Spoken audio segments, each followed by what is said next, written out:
It's coming to an end, folks. They can, they can dance, they can jiggle all they want. Let me make it very, very clear to my old liberal friends. Find another job. Do something else. Stop grifting, because you are going to be out of work the moment there's an election called, and you know that. It's coming. Sure as the day is bright.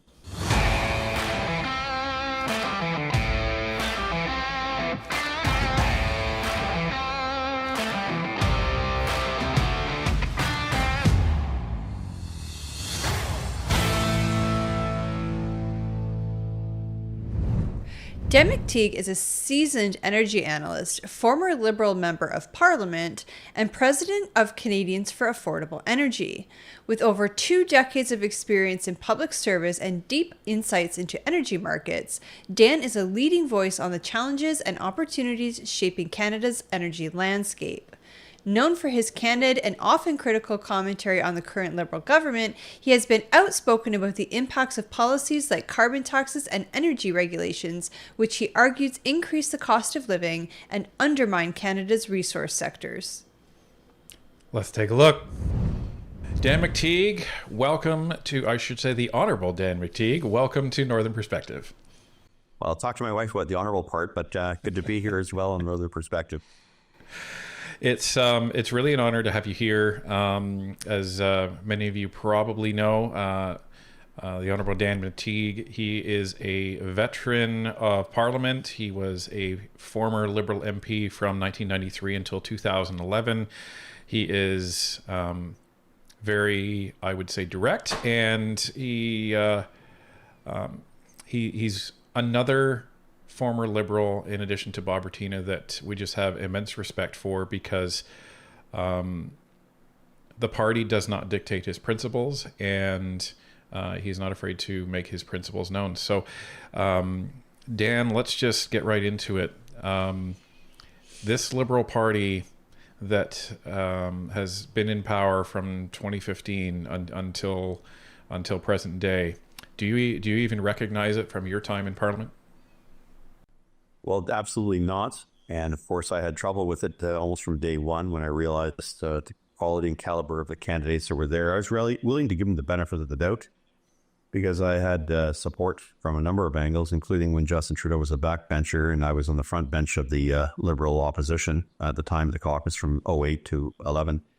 And I thought greater things. I didn't think the Liberal Party was going to come back that quickly. Remember, it had been defeated. I know I went down with that party in 2011.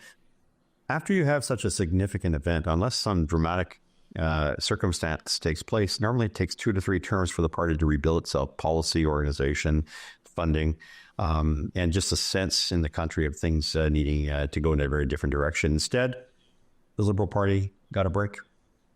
It had the name Justin Trudeau, the name Trudeau most importantly, and that was enough to get the party to go from 3rd place to 1st place.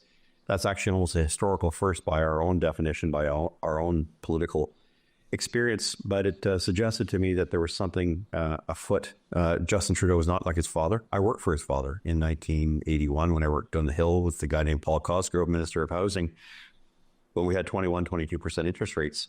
So Justin was a very different individual from his father, wasn't an intellectual, and certainly didn't have much to run on other than the idea that Canada was a post-national state, which very much alarmed me, as it did many others, because what he was really saying is that our identity doesn't matter, our country doesn't matter, and he would govern very differently at the extreme far left of the political spectrum, the socialist spectrum. And of course, he would not take into account the financial struggles that had happened a decade before when we were in power, trying to arrest the major deficit in this country, trying to keep the country united and trying to find common consensus grounds on which we could govern. All that was cast away in terms of, I don't mean to be disparaging, but it looks like socks, sobbing, selfies, and nice hair was the way in which Canadians began to vote. And it had disastrous consequences. 10 years later, we're in real trouble. And why? Well, because it's 2025. Yeah, not because it's 2015, as Canadians will recall that quote as to why Justin Trudeau had a split cabinet of male and female based on gender, not based on merits. So, and to your point, we certainly are in 2025, I would say, because of merit or lack thereof. So as you see what happened with Chrystia Freeland, the subsequent resignation of Trudeau, or forced resignation rather, and what is happening in this leadership race, one thing that we see is that you have sitting cabinet ministers now trying to not even ask, but they're just trying to assume that Canadians are going to forget that they all had a hand in all of the policies that they voted on, on suspending the Charter of Rights and Freedoms during the Emergencies Act. They had a hand on the affordability crisis and everything. What do you make of that? Actually being part of the Liberal Party as it was essentially on its downswing in 2011. Like, what do you make of this going on right now? Well, the Liberal Party is a monolith. Everything is invested in the great leader and the policies of the handful of people around him, the Gerald Busses, the Katie Telfords, and there's no deviation from that. In my time, it was very different. The Liberal Party members of Parliament could speak up when they wanted to, when they had to, and weren't reprimanded because they happened to speak up on a matter of principle or of demonstrating fundamental differences, which makes up our country. The Liberal Party guided itself with the idea of consensus building, of trying to find common ground and a pragmatism. That was completely and utterly thrown away. And so what Justin Trudeau's faced with is really a caucus that hasn't been able to distinguish itself, nor any of its members, from him. And even his would-be suitor, Mark Carney, is very much aligned with what Justin Trudeau's been doing, certainly on the green front, in terms of deconstructing the economics, the viability of our economy, especially its energy sector, but others as well, in pursuit of a goal that is both questionable, dubious, unscientifically proven, and at the same time meant to financially constrain Canada. By any other measure, if I were to do something like that, it'd be considered economic treason or a form of economic vandalism. But here we are, a Liberal Party that cannot face the fact that it is not prepared to change, even though the evidence is very clear. And I've made it very clear for the past 7 years, and being very, very direct with people. The carbon tax would kill the country. It would kill the ability for Canadians to make ends meet. The electric vehicle mandate, which is part of the whole net zero fanaticism that this government has embraced, and its suitor, Mark Carney, and others have talked about, is also up in smoke. Like it or not, it's gone. It's over. It's history. No more grift, no more subsidies. We also know that emissions caps will kill the oil and gas sector, the number one generator of revenues for, yes, us here in Ontario and the land of Canada and Quebec. Like it or not, it pays for equalization, it pays for our pensions, it pays for our social programs, it pays for our hospitals, it even pays for municipalities who, unwittingly and perhaps without much thought, go around saying, well, maybe we should shut down natural gas plants. Look, what we've seen here is a Liberal Party that cannot break away from its far left lurch.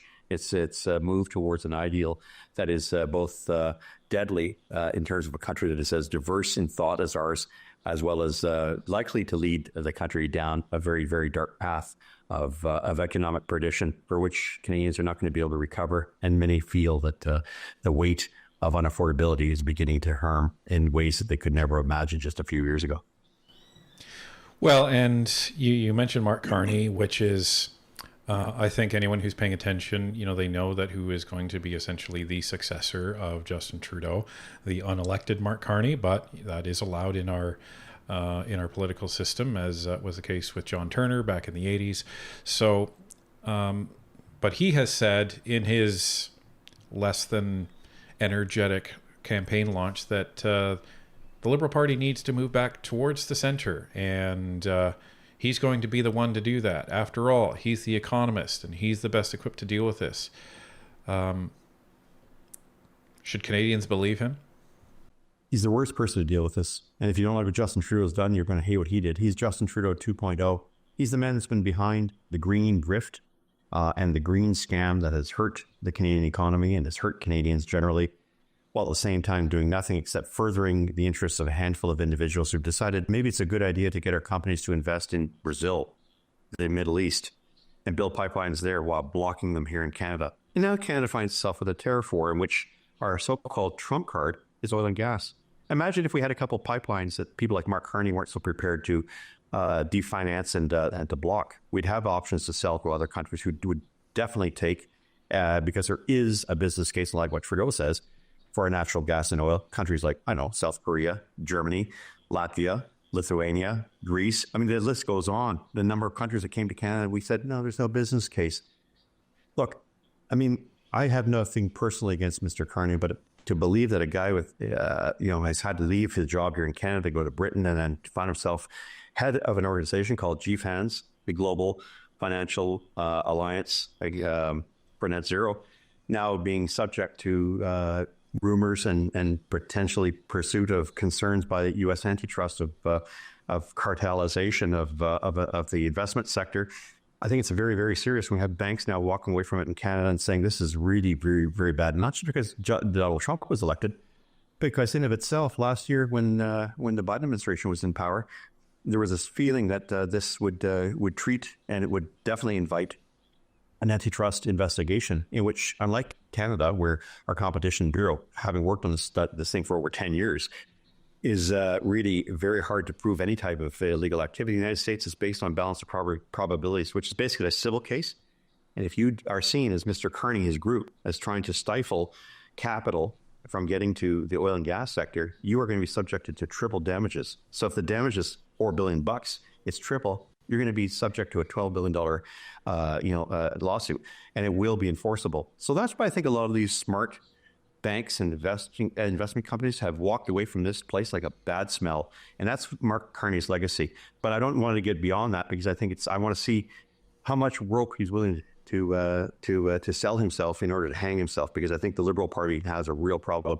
They need, at the very least, to get rid of the Mark Carneys and the Stephen Guilbeaults and others like that who have done much damage to the economy and who represent the past 10 years, not the next 10 years.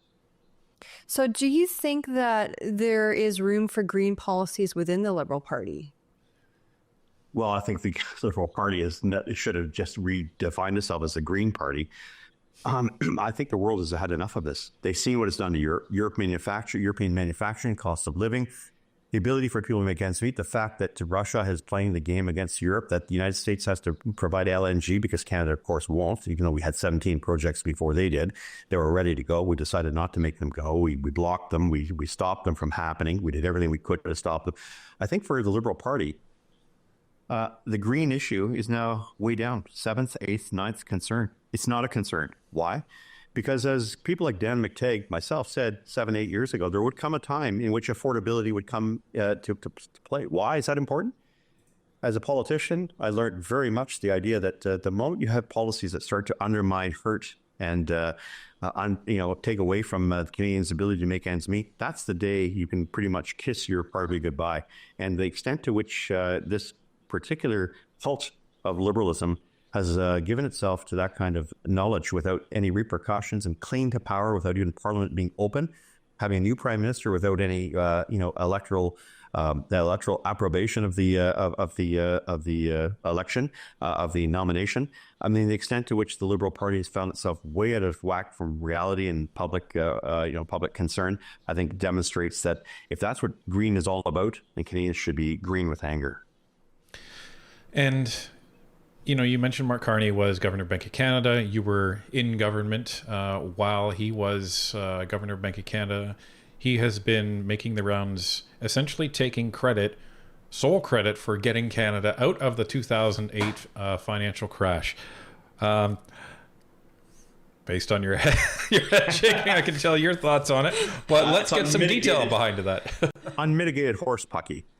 Look, the reason we got out of the 2008 had a lot to do with the work that was done by the previous government, Paul Martin, to a lesser extent the Harper government, a lot to do with David Dodge, his predecessor. Because basically, how we got in that global economic meltdown was that of mortgages being given out, very interesting synthetic type of financial items that were being concocted in places like the United States and to a lesser extent Europe that basically gave money to people who could not possibly afford it. In Canada, a decade before, a guy named Paul Martin Jr., who's my boss, became prime minister, and went to war with a guy named Matthew Barrett. A lot of people never forget this, but punching in Matthew Barrett, Bank of Montreal, he was a chair at the time. I don't speak ill of the dead. I think he's passed on. But his idea was, let's let's use depositors' money in Canada and go invest it in all these exotic, toxic, weird type of things that would eventually lead to a global meltdown in which assets were started to burn down. Canada avoided that mostly because it never engaged in that kind of practice to begin with. You went out and got a mortgage. They made sure you had the financing to be able to afford, even if mortgages had gone up. So yes, while we had a downturn in 08, 09, Mark Carney cannot take credit for that. That's something that happened by his predecessors who put in place the economic firewall to make sure that that wouldn't happen. Also, committees like the one I belong to, the industry committee, myself, David Sweet, before that, James Verjot, who's now, of course, the Alberta point man in Washington, D.C., came up with a plan, along with our other colleagues, unanimous plan, to say, let's do things like, for instance, give manufacturing and all business a quicker timeline of depreciation. So rather than your equipment depreciating every 5 years, we could do it every 2 years. That way, companies said, well, we have now an incentive to invest and reinvest and kick the economy into higher gear. So, no, I mean, Mark can take a lot of credit. That'd be like me taking credit for the work that we did in the industry committee. There's a lot of reasons why it happened, but most importantly, it was a fiscal, prudent management of governments, not of the Bank of Canada, that got us through that tough time. And for Mark to take credit for that, pretty much an example of shameless self-promotion. Yeah, it's interesting. Even we've noticed on our own channel, as well as like our Facebook or X profiles, there seems to be a lot of pro-Carney responses. I think that I think they're bots. Quite frankly, they're either bots or volunteers, and they're going around to different. There's Katie's killers. They're her trolls, and they're paid by Katie. I either punt them through the end zone, but before I do, I normally make them look really bad because I got, 50,000, 60,000. I don't play that game with them because I don't have time for it. But the danger they have is that they cannot take away from what I know. And they know I was their point man when it came to consumer issues and rebates. Listen, I was the first one to put rebates out for Canadians on energy back in 2000 and again in 2003 on the work I did is on the gas report, the report that I wrote in 1998, which changed things, overnight.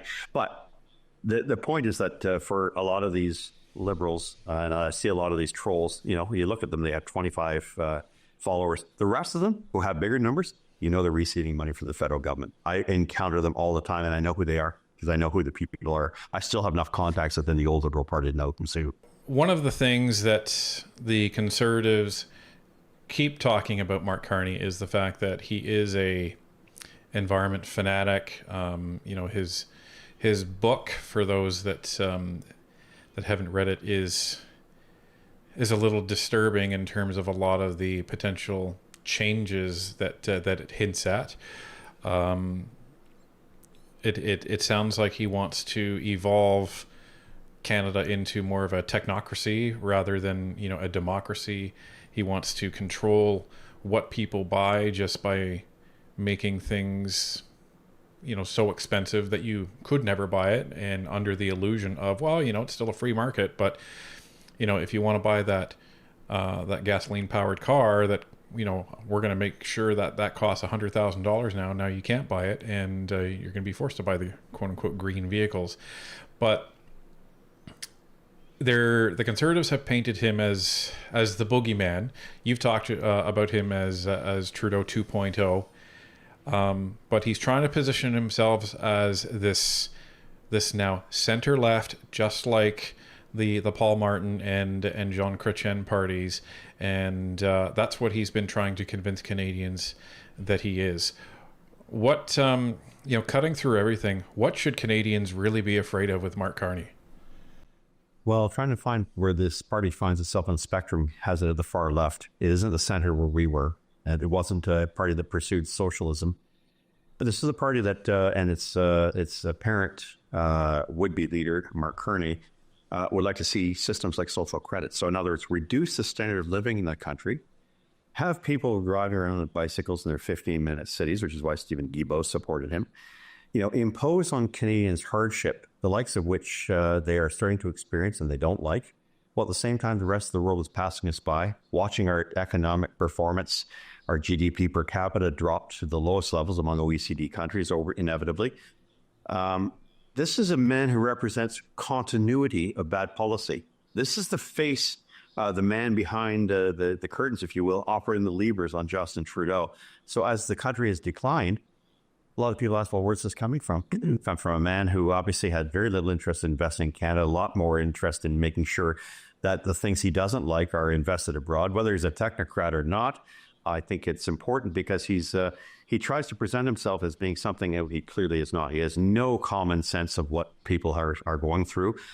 He is a person who has been lifted on a silver spoon, and I take nothing away from the fact that he's probably very talented at what he does, but he's not right suited for what is required in politics, and that's the ability to understand ordinary person's struggles. He doesn't get it. In fact, he's had everything to do with making the life and the ordeal of most Canadians that much more arduous and difficult. And so for that reason, he is an easier target, in my view, than Justin Trudeau. We know Trudeau was a bit of a goof, never really all he had was the last name, but he's done some really dumb things. Mark Carney is very unapologetic. The very fact that he has Gerald Butts and Katie Telford and the same group of Liberals behind Justin Trudeau behind him, that should be an alarm, as well as his wife. And I don't like to bring in, our backgrounds, but his wife is part of the Eurasia group, part of the most militant of climate, catastrophists out there, Diane Fox, I should say, Carney. There's no doubt in my mind,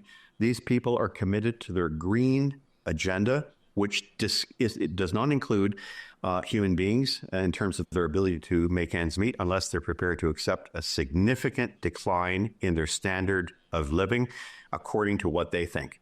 This is another form of authoritarianism on a level that Canadians are unfamiliar with. And if democracy doesn't matter with them, as it appears to be the case in the Liberal Party today, we have a parliament that hasn't functioned since September. By order of the Speaker, the Liberals have refused to divulge information about their green slush fund. That's money that you and I, our children, our grandchildren will have to pay for years to come, that have been divested to make these green grifters very, very rich. The fact that the government is protecting all of that while at the same time changing a leadership, which is going to have pretty much the same policy, while at the same time not bringing Parliament back and not giving the will of the people to give its stamp of imprimatur on what the government is doing, suggests to me this is a government that doesn't really care about people, doesn't have to worry about people, and of course is acting in a way that is totally anathema to our institutions and our public approval of the kind of direction the country is taking. Mark Carney is going to be a real problem for Canada. And the sooner we get to having an honest discussion about him, rather than his trolls making him look out like he's something that is the greatest thing since sliced bread, is going to be a real challenge, I think, not just for Conservatives, but for folks like me who have been long-standing Liberals, many of us sitting in the wings. And we are not holding back. We are pouncing on this man because he's extraordinarily dangerous for this country. Well, and that's what we're seeing on our YouTube channel, on our Facebook, on our X profile, just all these people that are singing Carney's praises. And I've been saying it for a little while. I don't have any proof, but it doesn't seem organic. It doesn't seem real. It seems like it's manufactured to make the public think that, wow, everybody else is supporting this guy. Maybe I should too. Well, and the other thing is that it happened instantly. Like, that was the strange part about this. If people look on Mark Carney's Facebook, Northern Perspective has almost as many followers as Mark Carney, and this is not a new Facebook profile for Mark Carney. So, I think he has 4,800 people that are following him. So he puts out this video, and all of a sudden you have all these comments and people saying, well, I was going to vote Conservative, but I see Mark Carney and I think he's the one for me. And it's scripted. It is just very, very phony looking. And this is what Canadians should really be mindful of. Well, the number of trolls on places like X, social media, is extraordinary, but we know that they're all funded by Katie Telford. And we know that Katie Telford's going around helping all sorts of green so-called journalists, and those are the only ones that Mark speaks to. I think of National Observer and a few others where they get a lot of money from the federal government. If the public only knew how much money is being given to these other organizations and groups that are basically there to sugarcoat what these people are, they'd be shocked and appalled. And that's what the Liberals have to be very concerned about. A new government is going to blow that wide open, and every one of these phonies is going to get exposed. And every one of these grifters is going to be called to answer how the hell they were able to take so much money from the public. I think they're, rather than them trying to their best efforts at lawfare and having stacked the Senate so that nothing gets done, I'd be more concerned about an RCMP that does its job and goes after these people once and for all for what I think is, conduct and behaviors that go well beyond the ambit of what Parliament can do. And much of this is being done without parliamentary approval or oversight. This is done by executive authority. So, we used the term technocrat earlier. That means an avoidance of public approval and a public scrutiny of what we're doing. And that's exactly what Canada's given itself to. Is it any wonder that our country and its institutions, and its impression and its reputation abroad has diminished so dramatically? I am not one of those who wants to hold back on this. This is not my Liberal Party. And it certainly isn't the Liberal Party of Lester B. Pearson. It's not the party of Jean Chrétien. It's certainly not the party of Pierre-Elliott Trudeau. We had a Democratic Party in which members of Parliament could express what they wanted, and we never allowed one particular vision to dominate the other. It's so bad that in the Liberal caucus, Katie Telford and all the people in the Prime Minister's office take notes on MPs. In my time, no person from the Prime Minister's office was allowed in the caucus, and we could take on any minister, even the Prime Minister, on certain subjects, and we often did. So if Canadians are good with that, and these trolls are trying to project as if they represent Canadians, there are two things that are going to happen. Either this is going to continue to be a fraud that it is, or Canadians are going to be faced with extraordinary hardship because of their undue ignorance and willingness to give over to what appears to be the flavor of the day. But nothing has changed. It's going to get worse for Canadians. So what can the average citizen do, to stop this? Well, I think they have to make it abundantly clear whenever they see challenge these people. Who are they? You'll often find there's no names to these individuals. And remind yourself that when you see someone out there that's, easily swayed by the idea that we can grift, that we can give money out, that we can bankrupt the country even further, to ask the question, who's going to pay for that? Because I served as a member of Parliament in the Paul Martin, Jacques Chrétien government. We had to spend a lot of time cutting back programs in order to get the finances of the country straight. We're now at a far worse situation than we were back then, relatively speaking. So our debt now, $62 billion. Even if we're used to 1995 numbers, that's like a $30 billion deficit, $30 billion deficit. That's far worse than we were concerned about, $20 billion at the time. Sooner or later, and I think it's going to be much sooner, the country's going to get a credit downgrade. Significant one. That's once, and let me be very clear to the Dominion bond rating agencies, Morningstar, S&P, all these other ones. You cannot use our pensions, the CPP and the QPP, as some kind of a leverage or collateral against this massive debt, as you've heard. And so Canadians are going to wake up one morning and say, "Oh my goodness, our triple A credit rating has been downgraded." Now, take away the wokesters that work over there, and I often like to insult them because I think they're not doing their job, and they can write all the reports that they want. But once they've made that kind of a critical error in their analysis, they're going to have to say the federal government has no money. Our only sector that's providing us the impetus to maintain our wealth and to maintain our ability to make ends meet is the oil and gas sector. And this government and Mark Carney and Stephen Guilbeault and others are irrevocably committed to destroying that sector. And when they do that, when they do more damage to that sector, Canadians are going to have a debt they can never repay, and they can start wishing away the hospitals, the social programs that they take for granted. If you think it's bad now, give it a couple more years. Well, and that's the problem, right? And when Chrystia Freeland started rolling out this term, we have the lowest debt to GDP ratio. We called that right away, in that she's using the CPP essentially to offset the deficits of the Canadian government. And you can't do that, because it's not like they can just dip into that and spend the CPP. You can't. Or do maybe that. they're thinking of trying. Who knows? Well, it's just their debt position, right? It's almost like you're going to a mortgage for your to get a mortgage from the bank, and you're trying to use your parents' house as part of your overall credit position. You can't do that because it doesn't belong to you.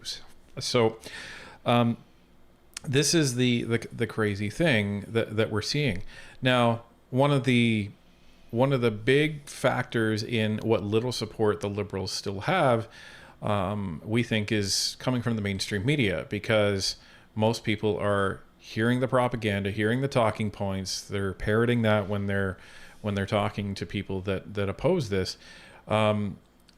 What role do you think the mainstream media is going to play in a eventual Mark Carney Prime Minister win and the next federal election? Well, I think they're going to do everything they can to prop him up, support him, and make him look good because he represents the continuity of grift. Let's understand that. Media receive a significant amount of money in terms of support, even though they can't get it from the private sector, even though people are walking away from social media. Programs like this are far more attractive and willing to talk about things that Canadians really are concerned about than the fried up or the made up or the baked, questions and responses. That's what I would say on a more general basis. I think Canadians are now starting to realize that the media out there is becoming less and less relevant. Of course, social media is allowing people to look at other modes of communication mediums for their information, and so I would say that media is doing itself no favor by cozying up to the Trudeau agenda. Now we know the CBCs because when you get a $1.5 billion a year, that buys you an awful lot of good press. But that's going to come to an end. And the other ones that have received part of that $700 million program, that works only for a period of time, at which point you have to realize that that's coming to an end. There will be a new government this is going to come to. And sooner or later, I'm starting to see this in my own case. Media is starting to make the calls again. For the past 2 to 3 years, when I say 20, 30 media days, interviews a day, usually on energy issues, sometimes on consular issues, my areas of expertise. Now nothing. Why? Because they didn't like the fact that I was going up against the green climate bedwetting agenda. And they didn't like that because it crossed with the principles that Katie Telford and others have set down, that thou shalt not speak of these things, because if you want to continue to get this kind of stuff, you're going to have to hire the right people and talk about the right things that we ordain as being important. The fact that they're coming back may be an indication, I think, of what we're seeing in the media, that generally they too have realized the writing is on the wall, save and except for a reprieve with Mark Carney, which I think is going to be very short-lived. The media is, I think, starting to show some deference to change. If it doesn't, then it's going to continue to become irrelevant, not just now, but wait till a new government takes over. Their relevance will be massively felt, and a lot of those companies will go bankrupt and will shut down. I'm not looking forward to that. I don't think it's a great thing, but there's nothing worse than having brought it upon yourselves. Well, and in terms of media, I think the media it has departed so far from its original purpose that it may need to die in order to actually be reborn again, because you do not have a democracy without an effective media. Because the whole point of media, as you know and our viewers know, is to hold the government to account. They're supposed to be non-partisan. They're supposed to be non-biased. Yeah, you're going to see some bias here and there with a story, but the whole point is to ensure that the government's doing its job. It's almost like having the official opposition, but on a national scale. So this is what they're supposed to do. And what we've seen, especially since we started Northern Perspective, is we've paid a lot more attention to not just what the media communicates, but how they do it. It has been really eye-opening for us, seeing how they spin things. We watch Parliament every single day, and then we see CBC's interpretation, and we just cock our heads and say, how the heck did you spin that way? So it is something else. And the problem is most of the Liberal voters are watching mainstream media, and they're hearing Pierre Poilievre bad, Mark Carney savior. They heard the same thing when Trudeau was in his campaign, and the fact that this doesn't start raising alarm bells is very concerning. Well, it's because you don't know who's actually real and who's a bot online. I wouldn't be surprised if most of these quote unquote people saying these positive things about Carney are actually bots, and then you kind of get that, well, if they're saying he's good, maybe I'm wrong. You're like gaslighting the public all over again. Well, and even moving to influence, Dan, I'm not sure if you've been following the polls by ECOS recently, but very strange numbers coming out from the ECOS pollsters. They've even suggested that the 27-point gap from the Conservatives and the Liberals is now down to 4. I don't understand how that could possibly be the case. Allegedly, the owner of Ecos has said that he's going to do everything that he can to make sure the Liberals get elected again. But it's departed from every other pollster, including Nano's polling. So, like, there's definitely some people that have a vested interest in the Liberals continuing to be in power. Let's understand some of the pollsters. My old campaign manager now runs Main Street. And, these are Liberals. These are people who have bias to begin with. But beyond that, many of them are credible, and many of them are not necessarily beholden to a government that says, hey, do a poll for us that sounds good. We might give you 5 contracts, because government is always polling.